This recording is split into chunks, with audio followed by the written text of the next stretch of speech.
नमस्ते दोस्तों।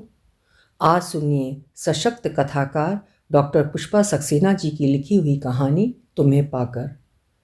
डॉक्टर पुष्पा सक्सेना जी बहुत सहज, सरल और प्रवाहमय कहानियाँ लिखती हैं जो हमें जीवन के काफ़ी नज़दीक महसूस होती हैं।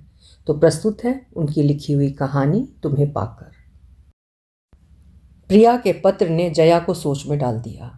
पहले की कोमल भीरू प्रिया का इस पत्र की प्रिया से जया कतई मेल नहीं बैठा पा रही थी। पत्र की शुरू की पंक्तियों ने ही जया को चौंका दिया। क्या ये वही प्रिया है जिसे जया ने बचपन से जाना है? प्रिया ने लिखा था, शेखर के साथ लिए 7 फेरों का बंधन तोड़कर रजत को पाया है। रजत का साथ पाकर अब और कुछ पाने की आकांक्षा ही शेष नहीं रही। सब कुछ मिल गया है मुझे। बहुत बहुत खुश हूँ जया। रजत ने मुझे मेरी पहचान दी है। नहीं नहीं, हम शादी के झूठे बंधन में नहीं बंधे हैं, पर मन के रिश्ते से एक हो चुके हैं। जानती हूँ मेरे इस फैसले से समाज मुझे धिक्कारेगा, मुझे चरित्रहीन और कलंकिनी जैसी संज्ञाओं से अलंकृत किया जाएगा, पर मुझे इन बातों की परवाह नहीं है। रजत के साथ जान पाई हूँ सच्ची खुशी किसे कहते हैं। उम्र के इस पड़ाव पर जान सकी हूँ 7 फेरों की जगह मन का बंधन अटूट होता है। उम्मीद है तू मुझे समझ सकेगी। लंबे पत्र के अंत में प्रिया के हस्ताक्षर थे। जया और प्रिया बचपन की सहेलियां थीं। पड़ोसी होने के कारण दोनों साथ साथ स्कूल और कॉलेज गई थीं। प्रिया संकोची स्वभाव की बेहद संवेदनशील लड़की थी। कहानियाँ उपन्यास पढ़ते पढ़ते वो भी कहानियाँ लिखने लगी थी। स्कूल कॉलेज की प्रतियोगिताओं में वो अपनी कहानी पढ़ने का साहस कभी नहीं कर सकी। छात्र छात्राओं की भीड़ उसे डरा जाती। जया को अपनी कहानी पकड़ा कर अनुनय करती, जया प्लीज़ मेरी कहानी पढ़ दे। तू खुद क्यों नहीं पढ़ती? अपनी कहानी के पात्रों की फीलिंग्स तू जितनी अच्छी तरह से व्यक्त कर सकती है मैं नहीं कर सकूंगी। कोई बात नहीं, मेरी कहानी की थीम तो समझी जाएगी, प्राइज़ मिले या ना मिले मुझे कतई परवाह नहीं है। प्रिया की जिद पर जया को उसकी लिखी कहानी पढ़नी ही पड़ती। कहानियों की ट्रेजेडी जया की आंखें नम कर देती। तू हमेशा ट्रेजेडीज़ ही क्यों लिखती है प्रिया? ज़िंदगी में कुछ खुशियाँ भी तो हो सकती हैं। एक बात ज़रूर है, तेरी दुखद अंत वाली कहानियाँ तुझे इनाम जरूर दिला जाती हैं। क्या इसीलिए ट्रेजेडीज़ लिखती है? जया परिहास करती। हम जानबूझकर अंत दुखद थोड़ी बनाते हैं। लिखते हुए कहानी अपने आप कुछ से कुछ बन जाती है। प्रिया मासूमियत से कहती। तेरी ये बात तो सच है। कहानी को पढ़ते हुए पाठक जिसे खलनायक समझते हैं, अंत होते होते तेरी लेखनी उन्हें भी सहानुभूति दिला जाती है। सच्चाई स्वीकार करती जया हंस पड़ती। एमए पूरा करते ही प्रिया की शादी आगरा के एक वकील शेखर कुमार के साथ हो गई। विदाई के समय जया के कंधे पर सिर रखकर प्रिया खूब रोई थी। प्रिया के जाने पर जया उदास हो गई थी, पर जल्दी ही रोहित ने उसका जीवन साथी बनकर उसकी उदासी दूर कर दी। समय बीतता गया। विवाह के 6 वर्ष बीत चुकने के बाद प्रिया का ये फैसला क्यों? 2 साल पहले जया एक सेमिनार में आगरा गई थी। ताजमहल देखने के साथ प्रिया से मिल पाने की संभावना ने जया को गले लगाती प्रिया का चेहरा खुशी से जगमगा उठा। तुझे देखकर तो मैं जी गई जया। अच्छा, यानी मेरे आने से पहले आप बेजान थी? लगता है आज भी तू अपनी कहानियों में ही जी रही है, वही पुरानी ट्रेजेडी क्वीन बनी हुई है। जया ने परिहास किया। कहानियां तो मेरा साथ शादी होते ही छोड़ गई। एक लंबी सांस लेकर प्रिया उदास हो गई। अरे अब तो तेरे सामने तेरी साकार कहानी बनकर तेरा सौरभ आ गया है। कहाँ है तेरा बेटा? स्कूल गया है, थोड़ी देर में आ जाएगा। उसके बिना घर खाली लग रहा है। घर में बच्चे का शोर ना हो तो घर असली घर नहीं लगता। जया को अपनी दोनों बेटियां याद हो आईं। उनके शोर से घर का कोना कोना गुलजार रहता है। सच कहूँ जया, तो ये खालीपन मेरे मन का प्रतिबिंब है। प्रिया का बुझा सा चेहरा देख जया चौंक गई। वाह, क्या बात कही है। एक प्यारा सा बेटा और एक चाहने वाला पति, अपना घर और कार के होते हुए भी तेरा मन खाली है। अब और क्या चाहिए जो तेरा खालीपन भर दे? ठीक कहती है जया। शायद इतना सब पाकर और कुछ पाने की आकांक्षा शेष नहीं रहनी चाहिए, पर मेरे मन का कोई कोना बेहद रीता है। कभी लगता है जीवन यूं ही व्यर्थ जा रहा है। अजीब बेचैनी महसूस करती हूँ। क्यों भाई, क्या हमारे वकील साहब तेरे मन का खाली कोना भर के तेरा जीवन सार्थक नहीं कर रहे हैं? जया ने परिहास किया। उन्हें अपने मुकदमों से फुर्सती कहाँ मिलती है।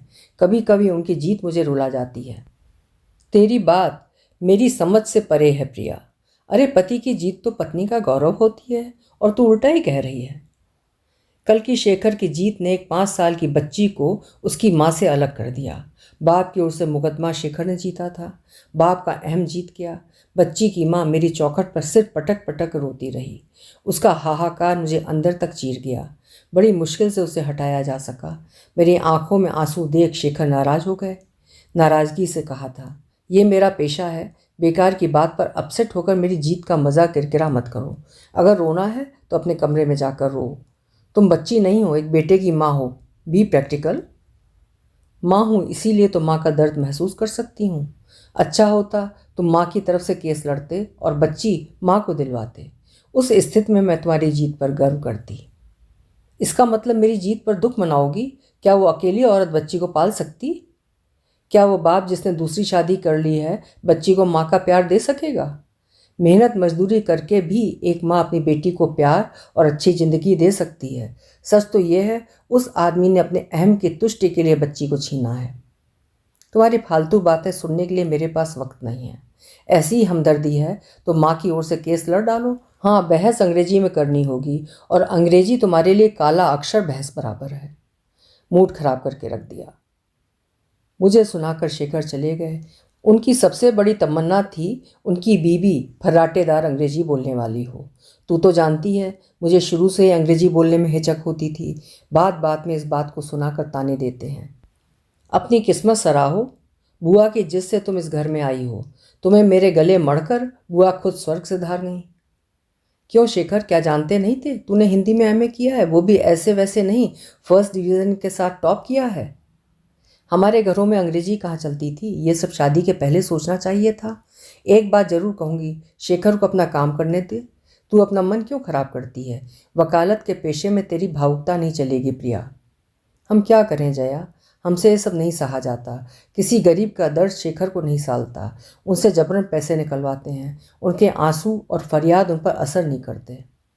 मेरी एक बात मान ले प्रिया, अपने पति को उनका काम करने दे। तू अपना दिमाग क्यों खराब करती है?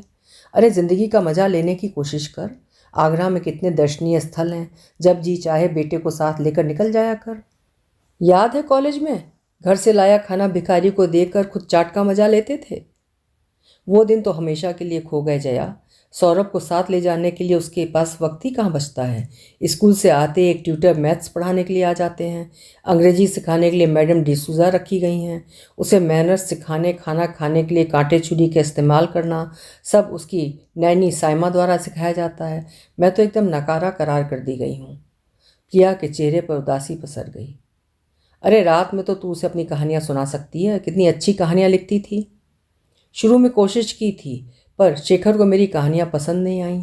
अंग्रेजी कहानियों कॉमिक्स की सीडीज से उसे मोहाविष्ट कर दिया गया है। अच्छा, अब ये बातें छोड़, लगता है आज भूखे पेट ही सोना पड़ेगा। जया ने बात का रुख मोड़ने की कोशिश की। सॉरी जया, अभी खाना लगवाती हूँ। तेरी मनपसंद कचौड़ियाँ और दम आलू बनवाए हैं। तुझसे बातें करते वक्त कहाँ उड़ गया पता ही नहीं लगा, वरना दिन काटना मुश्किल लगता था। वाह चलो, इतने दुख में भी मेरी पसंद तो याद रही। जया ने परिहास किया। साथ में प्रिया भी हंस पड़ी। शाम को शेखर जब कोर्ट से लौटे, जया और प्रिया चाय पी रही थीं। सौरभ जया के लाए खिलौने लेकर पढ़ने चला गया था। प्रिया से जया का परिचय पाकर हेलो कहकर शेखर ने जाना चाहा। अरे आप कहाँ चले, हमारे साथ चाय नहीं पियेंगे? जया ने हंसकर शेखर को रोकना चाहा। नो थैंक्स, मैं कोर्ट में चाय ले चुका हूँ। कल एक बड़ा इंपॉर्टेंट केस है, मुझे तैयारी करनी है। आप अपनी फ्रेंड के साथ चाय एंजॉय कीजिए। फिर किसी बात की प्रतीक्षा न कर शेखर चले गए। देखा तूने, इन्हें चाय पीने तक की फुर्सत नहीं है। कभी कभी बड़ा अकेलापन महसूस करती हूँ। बेटे को माँ से ज़्यादा टीवी में इंटरेस्ट है। सब अपनी दुनिया में मस्त हैं। तू कहीं जॉब क्यों नहीं ले लेती प्रिया? एमए की फर्स्ट डिवीज़न को जंग क्यों लगा रही है? एक बार शेखर से जॉब लेने की बात की थी पर वो बेहद नाराज हो गए। कहा था, क्यों, क्या पैसों की कमी पड़ गई है? मैं औरतों की नौकरी के सख्त खिलाफ हूँ। तुम काम पर जाओगी तो घर कौन देखेगा? मैंने अपना घर देखने के लिए तुमसे शादी की है। आगे कभी नौकरी की बात भी मत सोचना। अगर इतना ही फालतू टाइम है तो अपना अंग्रेजी का ज्ञान बढ़ा लो। मेरे फ्रेंड्स की बीवियाँ जब अंग्रेजी में बात करती हैं तो तुम उनका मुंह ताकती रह जाती हो। शर्मिंदा मुझे होना पड़ता है। तुझे पूछना चाहिए था, क्या तेरी स्थिति नौकरानी की है? बस घर देखना ही तेरा दायित्व है? उस हालत में तो शेखर को किसी अनपढ़ लड़की से शादी करनी चाहिए थी। मुझे लगता है शेखर खुद किसी हीन ग्रंथ से ग्रस्त है। सुना है अनाथ शेखर को उनकी बुआ ने अभावों में पाला है। अब पैसा आने पर शायद वो ऐसी बातें करते हैं। जया उत्तेजित हो उठी। तू शायद ठीक कहती है। मैंने पहले ही हार मान ली। मैं जॉब के लिए फिर बात करूँगी। सिर्फ बात करने से ही कुछ नहीं होगा। तुझे अपने में हिम्मत लानी होगी। पक्का निश्चय करना होगा कि तुझे जॉब जरूर लेना है। डरने से कुछ हासिल नहीं होने वाला है। जॉब लेने से तेरा खालीपन और निष्क्रियता की भावना तिरोहित हो जाएगी। तू कहे तो मैं शेखर से बात करूं? नहीं, तेरी बात समझ में आ गई है। जॉब करने से लगेगा मैं भी कुछ सार्थक कर रही हूँ। कामकाजी औरतें अपने काम के साथ घर की देखभाल भी अच्छी तरह से कर सकती हैं। प्रिया का चेहरा आत्मविश्वास के साथ चमक उठा। जया को आगरा के दर्शनीय स्थल दिखाती प्रिया का मूड खुशगवार हो गया। ताज पहुंचकर जया ने प्रिया को छेड़ा। याद है तेरी एक कहानी सुनकर मनोज तेरा दीवाना हो गया था। बेचारे ने अपनी प्रेमिका से धोखा खाया था। खूब याद है। ना जाने कैसे उसे ये वहम हो गया कि मैं बहुत अर्थों में उसकी प्रेमिका जैसी थी। देवदास बन गया था बेचारा। दोनों की सम्मिलित हंसी में पुरानी खुशियां थीं। जया की घर वापसी तक प्रिया का मूड बदल चुका था। जया ने उसके मन में पक्का विश्वास जगा दिया था वो भी कुछ कर सकती है। दृढ़ शब्दों में जॉब लेने की बात ने शेखर को चौंका दिया। ये जॉब का भूत फिर सवार हो गया। जरूर ये पट्टी तुम्हारी सहेली ने पढ़ाई है। वो खुद जो जॉब करती है। एक बार कहने पर बात नहीं समझ में आती। औरतों का काम करना मुझे कतई पसंद नहीं है। वैसे भी काम करके कौन से झंडे गाड़ लोगी? कड़ाई से शेखर ने अपनी बात कह दी। मैं कुछ ऐसा पाना चाहती हूँ जिसे पाकर और कुछ पाने की आकांक्षा शेष न रहे। हो सकता है मेरा जॉब मेरी वो आकांक्षा पूर्ण कर दे। प्रिया ने निर्भय अपने मन की बात कह दी। मैं स्टैम्प पेपर पर लिख कर दे सकता हूँ। तुम्हारी ज़िंदगी में ऐसा दिन कभी नहीं आएगा। अपनी रोने वाली कहानियाँ लिखते लिखते तुमने खुद ज़िंदगी में रोना ही सीखा है। इतना सब कुछ पाने के बाद और क्या चाहिए? अपनी किस्मत सराहो। मुफ्त में मज़े उड़ा रही हो। अब मेरा और वक्त मत बर्बाद करो। शेखर झल्ला उठा। दिन भर बेकार रहने से तो अच्छा है कुछ सार्थक काम करूं। सौरभ को पढ़ाने के लिए आपने ट्यूटर लगा रखे हैं। तुम क्या खाकर उसे मैथ्स और इंग्लिश पढ़ा सकती हो? हिंदी जैसे आसान विषय में एमए करके फर्स्ट डिवीज़न पा लेना बहुत आसान बात है। आप हिंदी साहित्य के विषय में जानते ही कितना हैं? शेखर के कटाक्ष ने प्रिया को तिलमिला दिया। मुझे जानने की ज़रूरत भी नहीं है। वैसे भी शादी के बाद से घर में आराम फरमा रही हो। किसी कॉलेज में तो जॉब मिलने से रहा। हाँ, चौथी पाँचवीं के बच्चों को पढ़ाकर शौक पूरा करना चाहो तो कोशिश करके देखो। उतना बड़ा काम भी शायद ही पा सको। क्रोधित शेखर कमरे से चला गया। पति के व्यंग ने प्रिया को आहत जरूर किया, पर किसी भी काम के लिए अनुमति मिल जाना बड़ी बात थी। बड़े उत्साह से अपना बायोडाटा तैयार कर कई कॉलेजों में भेज दिया। प्रतियोगिताओं में मिले पुरस्कारों ने उसका बायोडाटा वजनी बना दिया। 2-3 कॉलेजों से नाकामयाबी के बाद अंततः एक कॉलेज में उसे चुन लिया गया। प्रिया की खुशी का ठिकाना नहीं था। पति को इस चुनाव की सूचना देना जरूरी था, पर शेखर के कड़वे शब्दों ने उसके उत्साह पर पानी के छींटे डाल दिए। कोएड कॉलेज में जाने की हिमाकत कर तो रही हो। आजकल के लड़के मेल लेक्चरर्स तक की तो नाक में दम कर देते हैं। तुम किस खेत की मूली हो? भगवान जाने तुम्हारी क्या गत करें। अभी भी वक्त है। जॉब का शौक छोड़ दो। बाद में आंसू बहाने मेरे पास मत आना। अनुत्तरित प्रिया ने मन में संकल्प ले लिया, चाहे जो हो जाए अब वो पीछे नहीं हटेगी। 2 दिन बाद उसे कॉलेज ज्वाइन करना है। सौरभ की देखभाल के लिए शेखर ने साइमा नाम की नैनी रख रखी थी। नैनी को समझाने के बाद सौरभ से कहा, सौरभ बेटे, कल से तुम्हारी मम्मी भी टीचर बनकर पढ़ाने जाएगी। तुम साइमा आंटी को परेशान मत करना। ओके मम्मी, पर तो हमें चॉकलेट जरूर लाना। इतना कहकर सौरभ खेलने भाग गया। कॉलेज में प्रवेश करती प्रिया का दिल धड़क रहा था। प्रिंसिपल चक्रवर्ती हंसमुख व्यक्ति थे। Welcome Mrs Kumar. उम्मीद है कॉलेज का माहौल आपको पसंद आएगा। चलिए आपका परिचय आपके साथियों से करा दूं। स्टाफ रूम के साथियों ने प्रिया का गर्मजोशी के साथ स्वागत किया। सह प्राध्यापक चंद्रकांत जी ने कहा, एक सुंदर महिला के आने से हमारा हिंदी विभाग सचमुच रसमय हो जाएगा। प्रिया के कान तक लाल हो गए। यह सच था, शादी के 6 वर्षों बाद भी प्रिया के रूप लावण्य में कोई कमी नहीं आई थी। उसकी छरहरी सुडौल काया, भोला निष्पाप चेहरा लड़की होने का भ्रम देता था। शादी के बाद से आज तक किसी ने इस तरह से खुलेआम उसके रूप को लेकर उसकी प्रशंसा नहीं की थी। चंद्रकांत जी, मजाक छोड़िए। प्रिया जी एमए की टॉपर हैं। अपनी कहानियों और लेखों के लिए कई पुरस्कार प्राप्त लेखिका हैं। प्रिंसिपल चक्रवर्ती ने प्रिया की प्रशंसा की। डॉक्टर चक्रवर्ती, इनका सौंदर्य क्या मजाक की चीज़ है? ये तो एक सच्चाई है जिसका सब लोहा मान जाए। प्रिया जी, हमारे चंद्रकांत ऐसे ही हैं।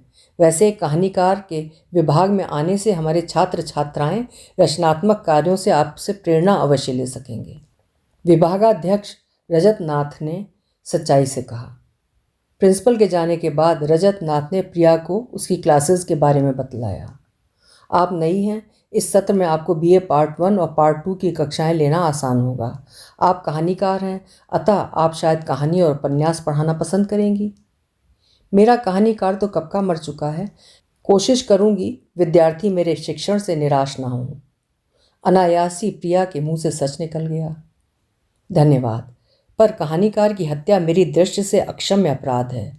मेरी कामना रहेगी विषय शिक्षण के साथ आपके कहानीकार को नवजीवन मिल सके। हल्के से मुस्कुराकर प्रिया मौन रह गई। पहले दिन प्रिया का विद्यार्थियों से परिचय कराने रजत नाथ कक्षा में उसके साथ गए। परिचय देकर कहा, अगर आप सब अच्छे अंक और डिवीज़न पाना चाहते हैं तो प्रिया जी का एक एक शब्द आत्मसात करना जरूरी है। ध्यान न देने की स्थिति में नुकसान आपका ही होगा। उस नुकसान की भरपाई कर पाना आसान नहीं होगा। तालियों से स्वागत किए जाने के बाद शांत सधे शब्दों में प्रिया ने सबका परिचय लिया। अपनी कहानियाँ स्वयं पढ़ने का साहस न कर पाने वाली प्रिया में न जाने कहाँ का साहस आ गया कि वो बड़ी सहजता से पाठ्यक्रम के विषय में बातचीत करने लगी। संभवतः उसके पीछे शेखर की चुनौती काम कर रही थी। पहले दिन की सफलता से प्रिया उत्साहित हो उठी। शेखर को सब बताने के लिए उसे डिनर के समय की प्रतीक्षा थी। शायद उस समय शेखर उससे उसके पहले दिन के अनुभव के बारे में कुछ पूछें। खाना खाते शेखर को शायद याद ही नहीं रहा कि प्रिया ने आज कॉलेज ज्वाइन किया है। शेखर की ओर से कोई उत्साह न पा प्रिया का उत्साह मन में ही रह गया। देर रात तक प्रिया अगले दिन के लिए लेक्चर तैयार करती रही। अपने समय में पढ़े गए बहुत से टॉपिक्स मानस में सजीव हो उठे। 2-4 दिन बाद रजत नाथ ने प्रशंसा करते हुए कहा, बधाई प्रिया जी, आप तो छा गई हैं। विद्यार्थियों का कहना है आप कहानी के पात्र इस तरह सजीव कर देती हैं मानो वे उनके सामने खड़े हों। भाई प्रिया जी स्वयं सुंदर कहानी है।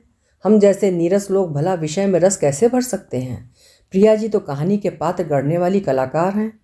चंद्रकांत जी फिर परिहास पर उतर आए। प्रिया जी, हमारे विभाग में प्रत्येक शनिवार को एक साहित्यिक गोष्ठी होती है। विद्यार्थियों के अलावा एक प्राध्यापक को भी अपनी कोई रचना पढ़नी होती है। इस बार की गोष्ठी में आपको अपनी कोई कहानी पढ़नी होगी। रजत नाथ ने अनुरोध किया। नहीं नहीं, अब मेरे पास यहाँ कोई कहानी नहीं है, मुझे क्षमा कीजिए। प्रिया ने सफाई दी। नहीं है तो लिख डालिए। नई लेक्चर महोदया को हमारा ये अनुरोध तो मानना ही होगा। चंद्रकांत जी ने साहस से कहा। चंद्रकांत जी ठीक कह रहे हैं, खुद मुझे कई बार कविता पाठ करना पड़ा। रजत नाथ ने चंद्रकांत जी की बात की पुष्टि की। आप कविता करते हैं? प्रिया के सवाल पर रजत हंसकर बोले, वियोगी होगा पहला कवि, आह से उपजा होगा गान, उमड़कर आंखों से चुपचाप वही होगी कविता अनजान। मतलब कि आप वियोगी हैं? वैसे कविता लिखना तो बहुत कठिन काम है। बहुत कोशिश करने पर बस शायद एक आध कविता ही लिख पाई थी। क्यों, क्या कविता लिखने के लिए आपको कोई प्रेरणा नहीं मिली? अचानक रजत नाथ सवाल कर बैठे। आप किसकी प्रेरणा से कवि बन गए रजत जी? रजत जी के सवाल पर प्रिया ने सवाल कर डाला। छोड़िए, पुरानी कहानी भूल जाना ही ठीक है। हाँ, कहानी सुनाने की शर्त आपको पूरी करनी ही होगी, इसमें किसी छूट की संभावना नहीं है। घर पहुंचकर प्रिया ने अपनी पुरानी डायरी खोज निकाली। विवाह के बाद घर से अपनी कहानियों की डायरी और कॉपियां साथ लाने का मोह वो नहीं छोड़ सकी थी। सौभाग्यवश अलमारी के कोने में उसकी कहानियां सुरक्षित पड़ी थीं। एक नज़र में उसे अपनी प्रिय कहानी दिख गई। उस कहानी पर यूनिवर्सिटी की कहानी प्रतियोगिता में उसे प्रथम पुरस्कार मिला था। शनिवार की गोष्ठी में पूरा हॉल खचाखच भरा था। धड़कते दिल से प्रिया ने अपनी कहानी सुनानी शुरू की। यूनिवर्सिटी में उसकी कहानी जया ने पढ़ी थी। आज खुद कहानी पढ़ते समय मानो सारे पात्र जी उठे। भावों के साथ वाणी में स्वाभाविक उतार चढ़ाव आ रहा था। एक जगह तो स्वयं उसका गला भर आया। कहानी समाप्त होने के बाद कुछ पलों के सन्नाटे के बाद हॉल तालियों की गड़गड़ाहट से गूंज उठा। अचानक रजत नाथ ने आगे बढ़कर उसका हाथ अपने हाथों में लेकर कहा, जिस हाथ से ये कहानी लिखी गई है मैं उसका अभिनंदन करता हूँ। ये कहानी भारत की आधी आबादी यानी नारी के कोमल मन की पीड़ा को साकार करती है। मेरी तो आंखें नम हो गईं। परिहास प्रिय चंद्रकांत जी गंभीर थे। गोष्ठी समाप्त होने पर छात्र छात्राओं ने उसे घेर लिया। कहानी के विषय में उनकी जिज्ञासा शांत करती प्रिया अभिभूत थी। क्या सचमुच उसका लेखन इतना सशक्त है? शायद उसकी कहानियों में रोमांस और प्रेम का जो अभिनव रूप होता है वही युवा पीढ़ी को आकृष्ट करता था। पर रजतनाथ और चंद्रकांत जी को भी तो उसकी कहानियाँ इतनी पसंद आईं। इसका अर्थ तो यही हुआ वो अच्छी कहानियाँ लिख सकती है। रजतनाथ ने अनुरोध भरे स्वर में कहा, आपकी कहानियाँ पढ़ने का सौभाग्य चाहता हूँ। क्या अवसर देंगी? वैसे क्या आपने कभी अपनी कहानियों का संकलन छपवाने के विषय में नहीं सोचा? नहीं, अपने को कभी लेखिका के रूप में नहीं देखा। बस जब मन में कुछ उठा लिख डाला। जानते हैं, आज पहली बार अपनी कहानी खुद पढ़ी है, वरना मेरी कहानियाँ मेरी फ्रेंड जया पढ़ती थी। आज उसे लिखूंगी। मैंने कहानी खुद पढ़ी तो उसे बहुत खुशी होगी। कुछ संकोच से जया ने कहा, बड़ी भाग्यशाली थी आपकी मित्र, जिसे इतनी सुंदर कहानियाँ पढ़ने को मिली। अब ये सौभाग्य मैं चाहूँगा। विश्वास है निराश नहीं करेंगी। मेरे पास कुछ एक कहानियाँ जरूर हैं, पर कुछ लोग उन्हें मूर्खतापूर्ण भावुकता की संज्ञा देते हैं। वादा कीजिए आप वैसा कुछ नहीं कहेंगे। प्रिया को याद हो आया। एक बार बड़े उत्साह से शेखर को अपनी कहानी सुनाने की गलती कर डाली थी। किसी तरह आधी कहानी झेल चुकने के बाद शेखर ने झुंझला कर रिमार्क किया था, शेयर फुलिशनेस। औरतों की यही भावुकता उन्हें खुद रोने और दूसरों का मूड खराब करने को मजबूर करती है। रोने रुलाने की जगह क्या कोई उद्देश्यपूर्ण रचना नहीं कर सकती? घर परिवार की औरतों के कर्तव्यों जैसे विषयों पर लिखना सार्थक होता। तुम्हारी कहानी तो बस बकवास है। उस दिन के बाद से प्रिया ने अपनी कहानियां भुला दी थीं। ये क्या कह रही हैं आप? आपकी कहानी सुनने के बाद मेरा अनुभव कहता है आपकी हर कहानी अनूठी होगी। ऐसी कहानियों को मूर्खतापूर्ण भावुकता कहने वाले सीने में दिल नहीं रखते होंगे। रजतनाथ की बात सुनकर प्रिया के चेहरे पर खुशी खिलाई। मेरा उत्साह बढ़ाने के लिए धन्यवाद। मैं अपनी कहानियाँ आपको जरूर दूंगी, पर आपको भी अपनी कविताएं मुझे सुनानी होंगी। मेरी कविताएं सूखी नदी सी रसहीन हैं। उनमें किसी के मन को छू पाने की क्षमता नहीं है। उदासी रजतनाथ के चेहरे पर स्पष्ट थी। मन का कोई कोना सूखा भी तो हो सकता है। हो सकता है आपकी रसविहीन कविताएं उस कोने में अपनी जगह बना लें। प्रिया की बात ने रजतनाथ को जैसे चौंका सा दिया। ठीक है, अगर ऐसी नीरस कविताओं की आपको चाहत है तो कल मेरा कविता संग्रह आपके हाथों में होगा। क्षमा कीजिएगा, आप अपना कविता संग्रह प्रिया जी को अवश्य दें, पर हम सब स्टाफ मेंबर्स आपकी कविताएं सस्वर सुनना चाहेंगे। चंद्रकांत जी ने अनुरोध किया। सबके अनुरोध पर खाली समय में रजतनाथ ने अपनी 2-3 कविताएं सुनाई थीं। कविताओं में जैसे मन की गहन पीड़ा साकार थी। आपने ये कैसे कहा आपकी कविता रसविहीन कविताएं किसी के मन को छू नहीं सकती? आपकी कविताओं ने तो मेरे अंतर तक को उद्वेलित कर दिया है। सच कह रही हैं या मेरा मन बढ़ा रही हैं? बिल्कुल सच कह रही हूँ। अब आपका कविता संग्रह में पढ़ूंगी। कविताओं और कहानियों के आदान प्रदान के साथ प्रिया और रजतनाथ के संबंध बहुत सहज होते गए। अक्सर प्रिया की कहानियों पर चर्चा करते समय रजतनाथ प्रिया को उसकी कहानी के विषय में सकारात्मक सुझाव दे जाते। प्रिया उनके अनुसार कहानी में सुधार लाकर संतुष्ट होती। इस बीच प्रिया ने फिर से नई कहानियाँ लिखना शुरू कर दिया था। रजतनाथ की कविताएं प्रिया की टिप्पणी की प्रतीक्षा करतीं। अचानक एक दिन नामी पत्रिका में अपनी प्रकाशित कहानी देखकर प्रिया चौंक गई। रजतनाथ ने सबके सामने घोषणा की, आज प्रिया जी सबको मिठाई खिलाएंगी, इनकी कहानी छपी है। कहिए प्रिया जी मंजूर है? साहस से रजत जी ने कहा, मैंने तो कोई कहानी छपने नहीं भेजी थी, फिर ये कैसे छप गई? प्रिया विस्मित थी। अगर ये सच है तो ये चमत्कार ही है। मुझे लगता है पत्रिका के संपादक तक ये खबर पहुंच गई कि एक गुमनाम कहानी लेखिका के पास इतनी अच्छी कहानियों का खजाना है। रजत जी की मुस्कान ने प्रिया का रहस्य स्पष्ट कर दिया। अपनी पहली कहानी उस स्तरीय पत्रिका में प्रकाशित देख प्रिया की खुशी का ठिकाना न रहा। शाम को कोर्ट से लौटे शेखर को बड़ी उमंग से पत्रिका दिखाई थी। शेखर, देखो मेरी कहानी छपी है। इस पत्रिका में छपना आसान नहीं होता। देख रहा हूँ, कॉलेज में पढ़ाने की जगह ऐसे फालतू काम किए जा रहे हैं। अच्छा हो ये सब छोड़कर घर गृहस्थी पर ध्यान दो। घर परिवार इन बेकार के कामों से ज़्यादा ज़रूरी है। पत्रिका बिना देखे शेखर ने फरमान सुना दिया। प्रिया का सारा उत्साह कपूर सा उड़ गया। किसने कहा उसे घर परिवार की चिंता नहीं है, घर में कहीं कोई विशृंखलता नहीं है? फिर शेखर की टिप्पणी क्यों? प्रिया का मन बुझ सा गया। शेखर की उदासीनता और रूखे व्यवहार के बावजूद रजतनाथ के सानिध्य में प्रिया के मन का खाली कोना जैसे रस से परिपूर्ण होता जा रहा था। निकटता होते हुए भी रजतनाथ से प्रिया उनके व्यक्तिगत जीवन के बारे में कभी कुछ नहीं पूछ सकी।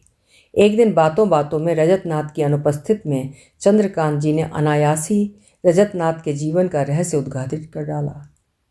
रजतनाथ की पीड़ा का कारण एक लड़की थी। उन्होंने उसे सच्चे मन से बहुत प्यार किया, पर वो उन्हें छोड़ गई। क्यों? रजत जी में क्या कमी थी?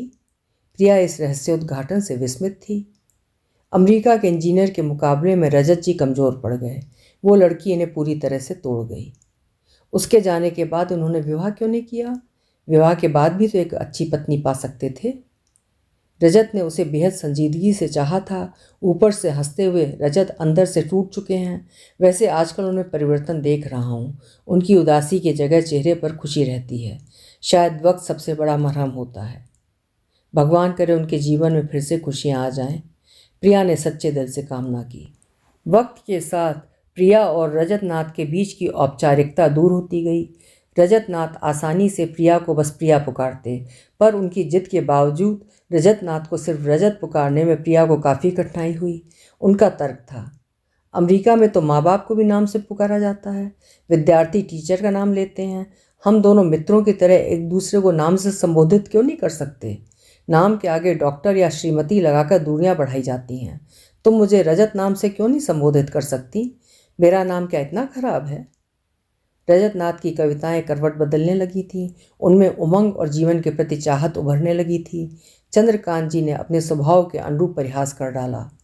लगता है प्रिया जी के व्यक्तित्व ने आप पर प्रभाव डाला है। कविताओं में नए रंग उभरने लगे हैं। इसमें किसी का दोष नहीं है, उनके व्यक्तित्व का आकर्षण ही ऐसा है। अचानक एक दिन न जाने किस मूड में रजत कह बैठे, तुम मुझे पहले क्यों नहीं मिली प्रिया? हम दोनों संसार के सबसे सुखी दंपत्ति होते। मैं ऐसा नहीं मानती। शादी के बाद अक्सर प्यार को सिर्फ जिम्मेदारियां ढोने की शर्त बनते देखा है। स्त्री लेखिका का वैवाहिक जीवन सुखी नहीं होता। शायद इसीलिए मैं आगे कुछ कहती कहती प्रिया चुप हो गई। क्या तुम्हारे जीवन का भी यही सत्य है प्रिया? रजत ने सीधा सवाल किया। मैं अपने को लेखिका नहीं मानती। व्यवहारिक दृश्य से मेरे पास वही सारे साधन हैं जो किसी स्त्री को चाहिए। पर प्रिया फिर रुक गई। इस पर के पीछे क्या है प्रिया? कुछ नहीं, शायद मेरे मुंह से ऐसे ही निकल गया। प्रिया ने बात टाल दी। तुम्हारे पति तुम्हारी परवाह तो करते हैं? अगर परवाह का मतलब बंगला, गाड़ी, पैसा जुटा देना है तो वो सब मेरे पास है। मेरे पति एक व्यस्त वकील हैं। उनकी व्यवहारिकता और मेरी भावुकता में अंतर होना तो स्वाभाविक ही है ना। मेरे लेखन, कॉलेज में काम करना, उनकी निगाह में सब व्यर्थ करना है। प्रिया अपना सच अचानक कह गई। क्या हम दोनों एक नहीं हो सकते प्रिया? दो मुग्ध नयन प्रिया पर निबद्ध थे। ये क्या कह रहे हैं आप? जानते हैं मैं विवाहिता हूँ, एक बेटे की माँ हूँ। प्रिया जैसे आसमान से गिरी थी।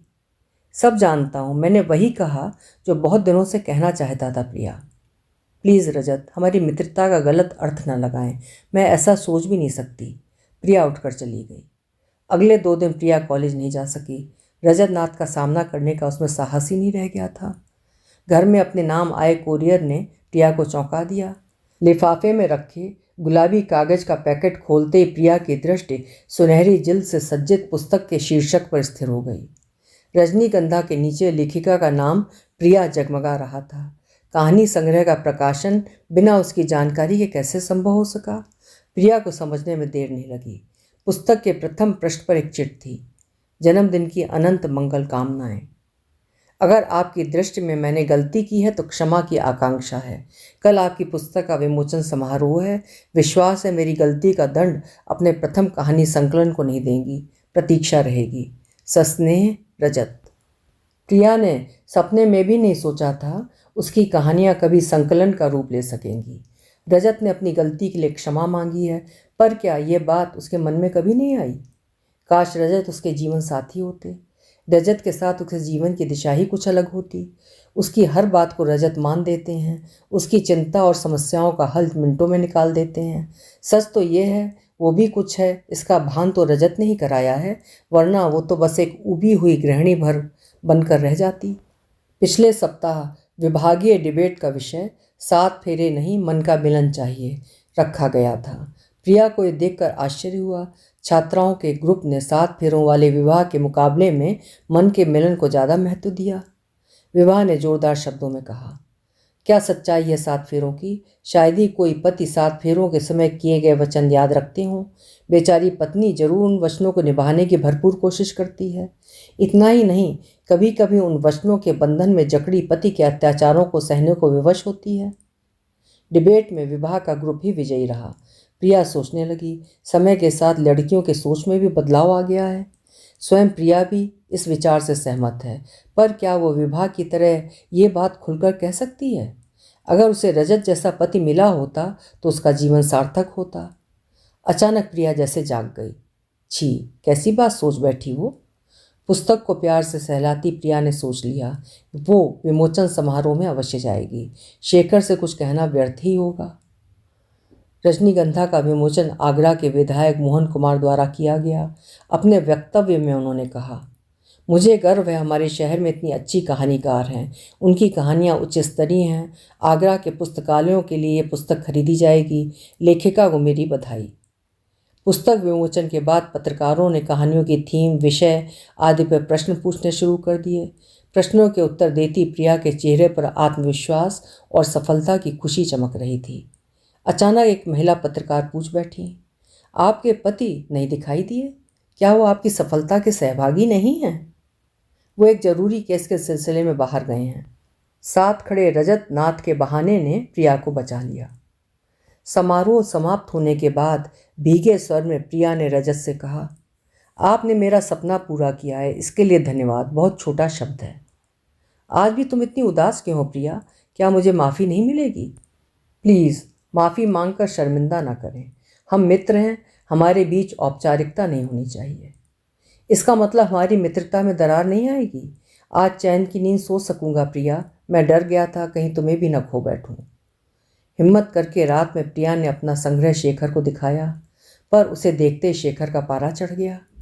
मुझसे छिपाकर पैसे बर्बाद किए जा रहे हैं। कितने हजार प्रकाशक को दिए हैं? मैंने पैसे नहीं दिए, शांति से प्रिया ने सच्चाई बता दी। तुम क्या समझती हो मैं मूर्ख हूँ जो तुम्हारी बात मान लूँगा? तुम जैसी अनाम लेखिका की किताब कोई कैसे बिना पैसे के छाप दे? ये तो संभव नहीं है। यह किताब डॉक्टर नाथ ने छपवाई है। डॉक्टर नाथ तुम्हारे क्या लगते हैं जो बिना किसी फ़ायदे के तुम्हारी किताब छपवा दी? शेखर चीख पड़ा। वो मेरे विभागाध्यक्ष हैं, मेरी कहानियाँ पसंद करते हैं। तुम्हारी कहानियाँ या तुम्हें पसंद करते हैं? ऐसा तो पहली बार सुना कि कोई विभागाध्यक्ष किसी लेक्चर की किताब छपवाए। सच कहो, तुम दोनों के बीच क्या चल रहा है? शेखर का क्रोध चरम सीमा पर था। अनुत्तरित प्रिया शेखर के सामने से हट गई। पिछले कुछ दिनों से शेखर का बर्ताव बेहद रूखा होता जा रहा था। बात बेबात प्रिया की आलोचना करना उसका स्वभाव हो गया था। साथ की महिला वकील मिस तनीजा के साथ देर रात तक काम के बहाने रुके रहना रोज का नियम बन गया था। एक दो बार प्रिया ने कुछ कहना चाहा तो उसे उसकी औकात बता दी गई। उसके बाद प्रिया ने कभी कुछ जानने समझने की कोशिश नहीं की। रात में करवटें बदलती प्रिया की आंखों के सामने से रजत का चेहरा नहीं हट रहा था। अपने को धिक्कारती प्रिया सोच रही थी, 30 बरस की उम्र में पर पुरुष के विषय में सोचते रहना कितना अशोभनीय है। वो कैसे भूल सकती है? वो शादीशुदा ही नहीं, एक बेटे की माँ है। अपने मन पर उसे काबू पाना ही होगा। दृढ़ निश्चय के बावजूद उसका मन बेकाबू ही रहा। दूसरी सुबह अखबार पढ़ते समय शेखर की दृष्टि कल शाम के पुस्तक विमोचन समारोह पर छपी फोटो पर ठहर गई। फोटो में प्रिया के साथ विधायक मोहन कुमार खड़े थे। शेखर के माथे पर बल पड़ गए। जोर की पुकार पर घबराई प्रिया सामने आ खड़ी हुई। फोटो में किसके साथ सटकर खड़ी हो? तीखी आवाज़ में शेखर ने सवाल किया। इन्हें क्या आप नहीं जानते? हमारे शहर के विधायक मोहन कुमार हैं। मेरी पुस्तक का विमोचन उन्होंने ही किया था। कुछ गर्व से प्रिया ने कहा। काहे का विधायक? कॉलेज में लड़कियों को छेड़ने की वजह से सस्पेंड किया गया था। पुस्तक का विमोचन कराने के लिए ये गुंडा ही बचा था। मेरी नाक कटाने के लिए और कौन से गुल खिलाओगी? बस बहुत हो गया, कल से कॉलेज नहीं जाओगी। ऊंची आवाज़ में शेखर ने अपना फैसला सुना डाला। नहीं, मैं जॉब नहीं छोड़ सकती। रही बात विधायक के चरित्र की, तो इस बारे में मेरी कोई जानकारी नहीं है। कार्यक्रम मैंने आयोजित नहीं किया था। समझ गया, जरूर ये तुम्हारे रजत नाथ की चाल है। अपने फायदे के लिए, विधायक को खुश करने के लिए तुम्हारा सहारा लिया है। शेखर की आंखों से आग बरस रही थी। रजत जी कभी ऐसी ओछी बात नहीं सोच सकते। अच्छा, वो महान इंसान है और मैं ओछी बात करता हूँ।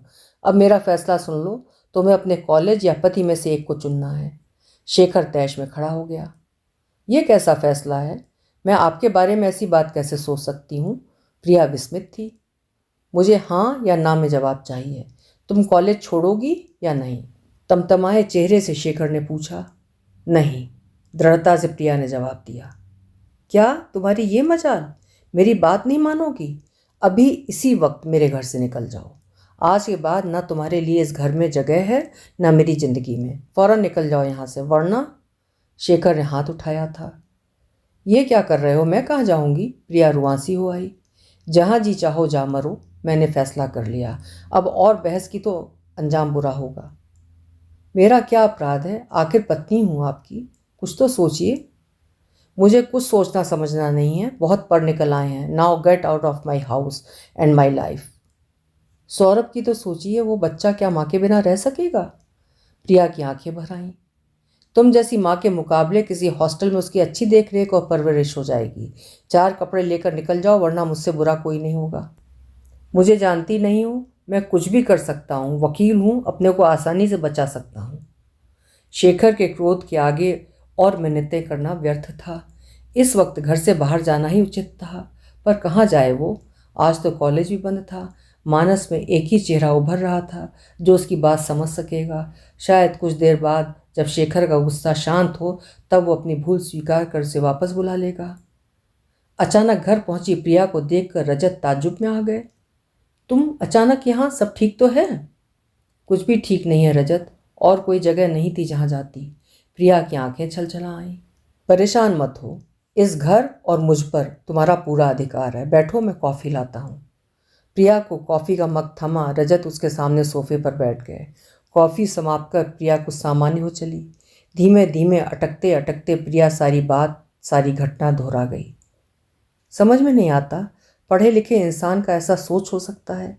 6 वर्षों के साथ के बावजूद भी वो तुम्हें नहीं जान सके। पत्नी पर इस तरह शक करना अन्याय है, रजत ने गंभीरता से कहा। आगे के लिए क्या सोचा है प्रिया? प्रिया के मौन पर रजत ने पूछा। शेखर के बुलावे का इंतजार है, और कर भी क्या सकती हूँ? इतने अपमान के बाद लौटकर क्या सम्मान पा सकोगी? रजत ने दृष्टि प्रिया के चेहरे पर गड़ा दी। और कर भी क्या सकती हूँ? प्रिया के रुके आंसू फिर बह निकले। जैसे पल भर में उसने तुम्हें अपनी ज़िंदगी से निकाल फेंका है, तुम भी उसे अपनी ज़िंदगी से निकाल सकती हो? औरत और आदमी में बहुत फ़र्क होता है रजत। इसी सोच की वजह से औरत हमेशा हारती आई है। सच कहो, क्या तुम्हारा मन नहीं चाहता कोई तुम्हें, तुम्हारे पूरे वजूद को, तुम्हारी हर अच्छाई कमी के साथ तुम्हें सच्चे मन से प्यार करे? जो नहीं मिला उसके बारे में क्या सोचना। अचानक प्रिया का मोबाइल बज उठा। शेखर का फ़ोन है। प्रिया उत्साहित हो उठी। कान से फ़ोन लगाते ही शेखर की तीखी आवाज़ सुनाई दी थी। जानता हूँ अपने आशिक के पास बैठी मुंह काला कर रही हो। कल तलाक के कागजात पहुँच जाएंगे। चुपचाप पेपर साइन कर देना। साइन ना करने की हालत में कोर्ट में बेइज्जती के लिए तैयार रहना। याद रखना, मैं शहर का नामी वकील हूँ, धज्जियाँ उड़ा कर रख दूंगा। बात खत्म करते ही फ़ोन कट गया था। निरपराध होते हुए भी मुझे तलाक की धमकी दे रहे हैं। इसके पहले कि शेखर के तलाक के कागजात पहुँचे, मैं शेखर को तलाक देना चाहती हूँ। मुझे जो भी सहना पड़े सहूँगी, पर शेखर के अहम को तो चोट पहुँचा सकूँगी।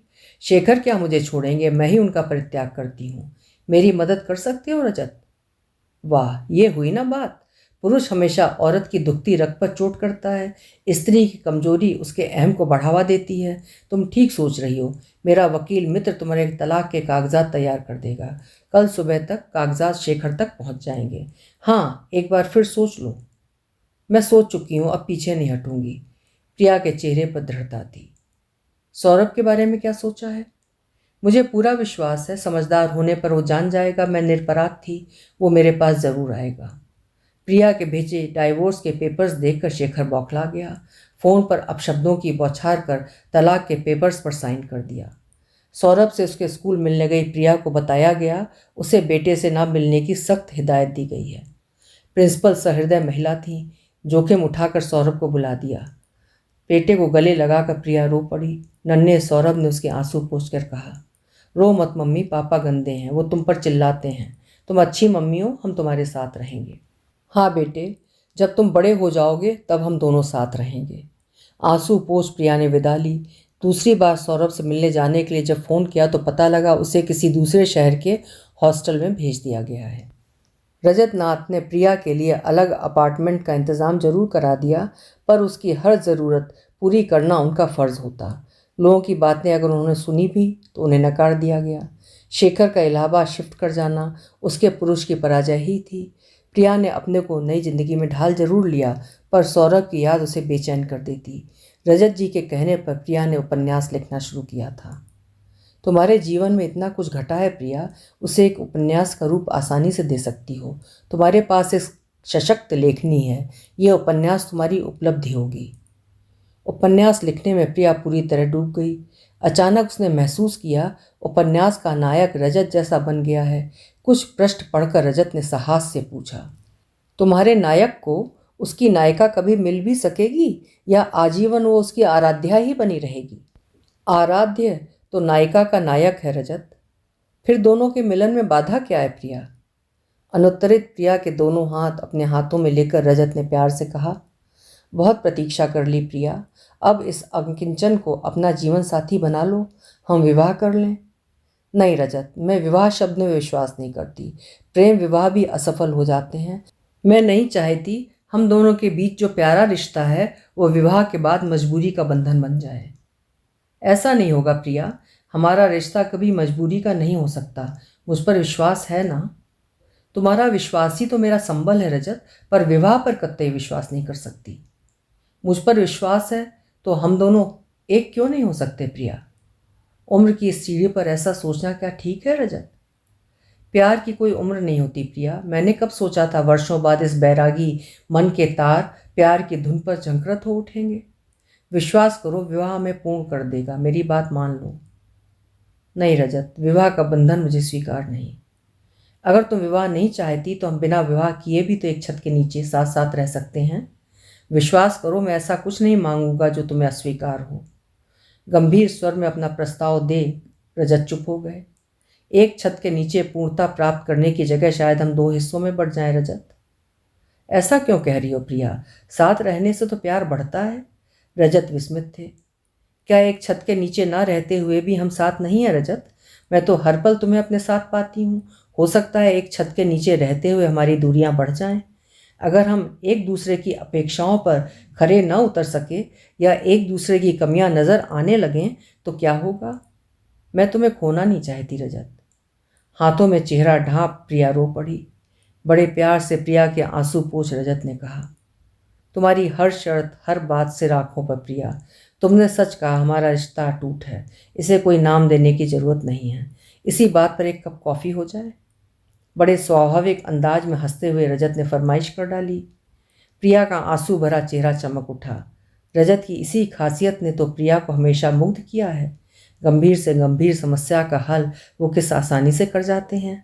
आज भी तो वैसा ही हुआ। प्रिया की दुविधा कितनी आसानी से एक कप कॉफ़ी ने तुरोहित कर दी। अभी आप सुन रहे थे स्त्री विमर्श पर लिखी हुई डॉक्टर पुष्पा सक्सेना जी की कहानी तुम्हें पाकर। आशा है कहानी आपको पसंद आई होगी। कल फिर मिलेंगे। आपका समय मंगलमय हो।